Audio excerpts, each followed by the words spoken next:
Hello and welcome. Thank you so much for joining me on my program. I appreciate you wherever you are connecting from.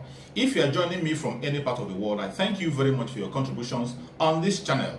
Please kindly subscribe if you have not subscribed, and also click the notification bell so that you'll be notified each time I upload a video. You will be among the first to receive it. In this channel, I bring information to your doorstep. I bring news from all channels, from every angle. Things that have to do about the world, things that have to do about Africa, more especially Nigeria. I bring it to your doorstep, some information that you ignore, some information that you cannot be able to come across. I look for them, I bring it to your doorstep for you to see.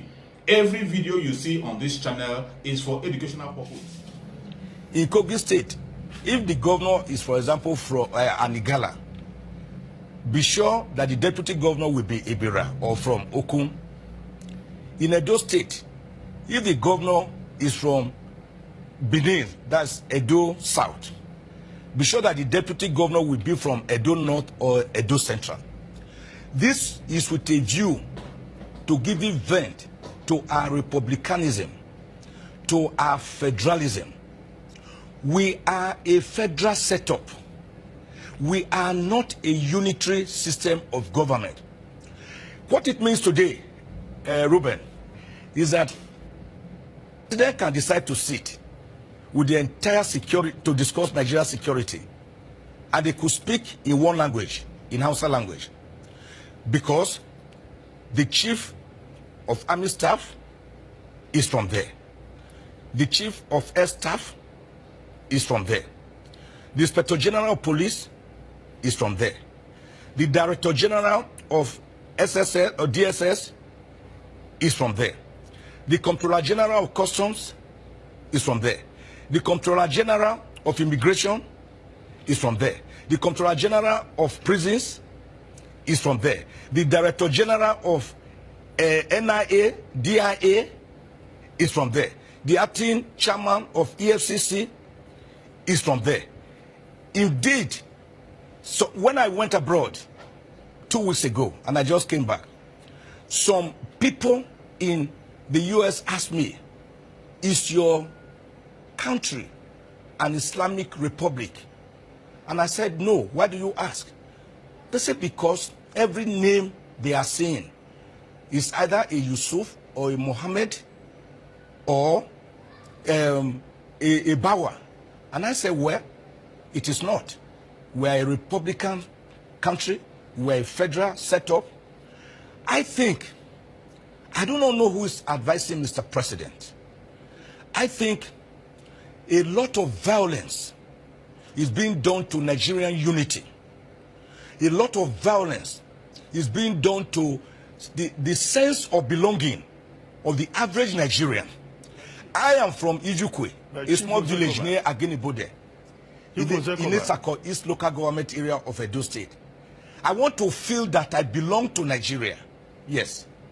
Chief Ozekhome, there are some people who have argued that, look, yes, if you look at Yusuf Bichi's profile, that his experience is competent. I mean, he had even retired. He was recalled from retirement to come and take on this assignment. And we should be talking about competence rather than his geographical extraction. To me, that argument stands logic on its head. It doesn't even fly at all. And you yourself know that argument. Then if we feel that it is all about competence, then let us destroy the Constitution. Let us throw away the Constitution into the sea. So that we are operating a military system of government or a unitary system of government. You cannot talk about are there no competent Nigerians from other sections of the country? Look, my local government alone, Asorock East local government alone, you can have a president of Nigeria, vice president of Nigeria, all the 36 ministers, all the other 6 ministers from the 6 geopolitical zones. You can have all the heads of MDAs. But is that what? It was because of that the Constitution, the supreme law of the land, the fond el origo, the ground norm, in section 1, subsection 1, says this Constitution shall be supreme. He said, this Constitution shall be supreme. And under section 1, subsection 3, says, if any other law is inconsistent with the provisions of this Constitution, that other law shall be null and void to the extent of the inconsistency. Yeah, but we're talking about national security. Hello? We're talking about national security here, and the appointment is about the Department of State Security. And the president at the NBA conference recently just said, look, there may be situations whereby, or in fact, that, government has a right to subordinate the rule of law to national security. But you are quoting the Constitution. The president says, national security is supreme, not the rule of law. No, that statement to me, with all respect, was unfortunate. And if it was written for him, for example, by a lawyer, I think the integrity of that lawyer should be questioned. Because right from pristine times, man decided to submit to a state to be governed by rule and not by rule of the thumb, as in the Hobbesian state of nature, where life was short, nasty, and brutish. We came from an era of the caveman, Australopithecus, to where we are today because there's what we call rule of law. In fact, it was the breach of rule of law in the Garden of Eden, where everything was in normalcy. That God, as patient as he was, omniscient, omnipotent, omnibenevolent, even though he saw Adam and Eve committing the original sin, he still gave them a fair hearing by asking them one by one, why did you do this? And after hearing them out, he decided to punish them by driving them out of the Garden of Eden. It was the breach of rule of law. What Mr. President must have been ill-advised on was a judgment delivered by the Supreme Court in the case of Dokubo Asari against the state. They misapplied the facts. In that case, he was applying for bail, which was rejected by the Federal High Court. He went on appeal to the Court of Appeal. It was rejected. He went on appeal to the Supreme Court, and he was pleading his fundamental rights. And the Supreme Court said, hello, when you are talking about fundamental rights of you, an individual who has been accused of treason and treasonable felonies and of insurrection, trying to overthrow the government we have to subordinate that right to national security. It was not a case of rule of law, because rule of law is the mother of governance, is the mother of constitutional democracy. Rule of law precedes every other thing. Without rule of law, you can't even have a country. So you have to look at the definition of rule of law by Professor A.V. Dicey. He said it is the subordination of every person, every institution, every organ of government to certain laws that have been agreed upon, and that no one should act above the law. No one must be above the law, and that everybody must subject himself to certain laid down guidelines to govern our country. Otherwise, everybody will carry a machete or a shovel or a cudgel or a hammer or a gun to fight if there's no rule of law. So there's nowhere in the world you can say that national security is superior to rule of law. Rather, rule of law is the father, grandfather, mother, and grandmother of national security any day, anytime. Without it, we are doomed as a country. Under this administration, President Buhari has been issuing a number of executive orders. And those executive orders, they seem to appear new in our democratic process. What's your assessment of those executive orders, particularly Executive Order number 6, dealing with the seizure, the unilateral seizure of assets by government? Executive Order number 6 is illegal, it is immoral, it is unconstitutional, and it flies in the face because it is itself a breach of the rule of law that we are talking about. Executive Order number 6 started on a false premises. For example, it realizes that there are certain cases already pending before the court being handled by another arm of government, the judiciary, under Section 6 of the Constitution. The executive is section 5, and the legislature is section 4.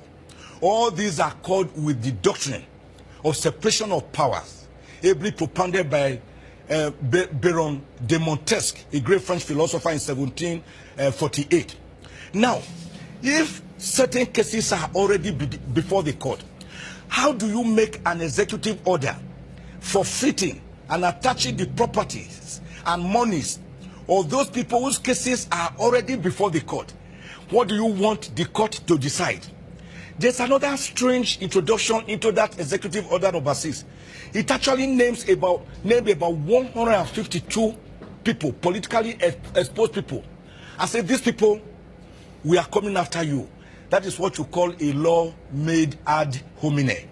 Any law made ad hominem targeted at particular persons or a group of people is already a bad law ab initio because it is unconstitutional. A law must be applicable to the generality of the people without discrimination. So executive order number 6 seeks to misappropriate, not appropriate, the powers of the judiciary and also the powers of the National Assembly to make laws for the peace, order, and good government of Nigeria, which the National Assembly has already done by promulgating the ICPC Act, the EFCC Act, the Nigerian Police Act, and all the National Intelligence Agency Act, under which you have the NIA, DIA, and DSS. So you cannot now go into the realm of another part of government to go and take over their powers. Otherwise, the judiciary itself will be useless. Don't forget that the president, about 2 years ago, said the judiciary was his headache. And of course, we saw what the DSS did. They wore hooded masks. They descended on houses of judges in the wee hours between 12 midnight and 6 a.m. None of them has been convicted. Dragged them, some of them on the floor of their bosses. They went later to the National Assembly, blocked it, subjected people to indignity and inhumanity. So the president is showing not just a body language, but a blatant expression that he seems to be more comfortable with military dictatorship, under which in 1984 he promulgated decrees number 2 and number 4, under which people could be detained whimsically, capriciously, arbitrarily for so-called breaches of state security. And don't forget, under Decree 4, truth, even if you uttered truth, but which was embarrassing, was criminalized, under which Unduka Irabo of the Guardian and Tude Thompson of the Vanguard were detained until Nigerians started crying out. And in fact, they were sentenced. So we cannot rule by brute force or rule of the thumb. It cannot work. Well, democracy, constitutional democracy, means that we must subject all government actions to the rule of law, to the acid test of constitutionalism, and that you must obey the Constitution, which is the ground norm.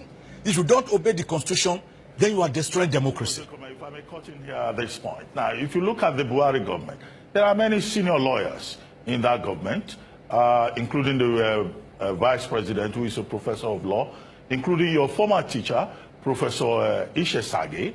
But you've been talking about rule of law, respecting the Constitution. And yet there are lawyers in that government. Your former teacher, for example, Professor Sage, in one particular case involving the Minister of Finance, who has issues with our exemption certificate from NYSC, the professor said, look, the law is not important. What is important is the competence of Kemi Adeosun, and that Kemi Adeosun is useful to the government, and nobody should talk about any certificates. So all lawyers, you know, in government saying one thing, other lawyers saying another thing. What's your reaction in particular to what Professor Sage said? What's your reaction? Yeah, I expected him to. Yeah, I had expected the learned professor to deny that statement. I was surprised that he later re-echoed it. He was my teacher at the University of Ife. In fact, he helped me to read law. I had to change from English department to read law and lost a year in the process. Because of that, I'm very wary of criticizing him publicly. If you did not mention his name or you did not raise the issue, I would discuss the issue without even mentioning his name. But I think that statement, to me, is unfortunate. Because he is saying that competency, not integrity, not lawfulness, should determine how a person should be retained in government. That, to me, suggests the narrow definition that this government has so far given to the issue of corruption. They seem to think that corruption is simply the giving and taking of illicit money or bribe. And that is why they talk about recovery of loot from septic tanks, graveyards, cemeteries, supermarkets, airports. Of course, we are not seeing the evidence of this looted fund, where they are kept, because we have been hearing that the same looted fund which has been recovered is being relooted. Now, I wrote last year to the acting president, Professor Oshibanjo SAM, to let Nigerians know how much has been gotten from these looters, how much money, where are the properties. I didn't get any reply. So that narrow definition of corruption is what is bedeviling the government. They do not seem to understand that political corruption is even more dangerous, more odious than economic corruption, because political terrain gives birth to the economic terrain. If your political organogram is wrong, your economy has to be wrong. Nothing like oil subsidy, that it was a scam.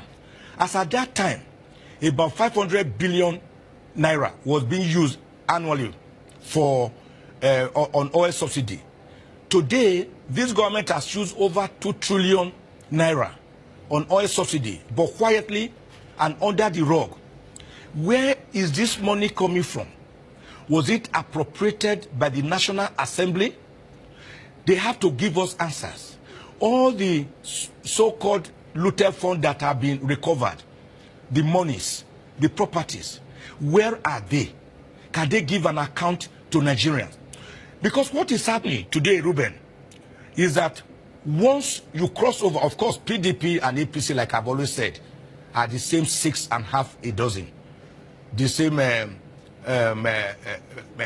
Prince of Denmark, and the same Akara, the same Momoy, and the same beans. They are one and the same.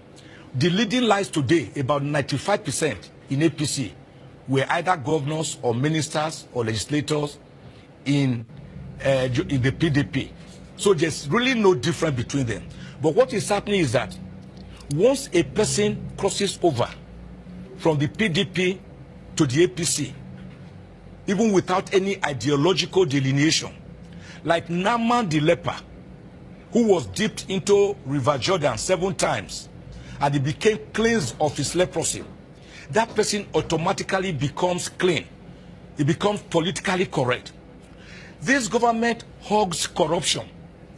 It embraces corruption. But does not say anything wrong in... Some members of this administration, the Buhari administration, claim that you are critical of the government because many of the clients you represent in court have one issue or the other with the government in terms of, crimes, alleged crimes that may have been committed, and that you are a biased critic of the government. Such people should read my history.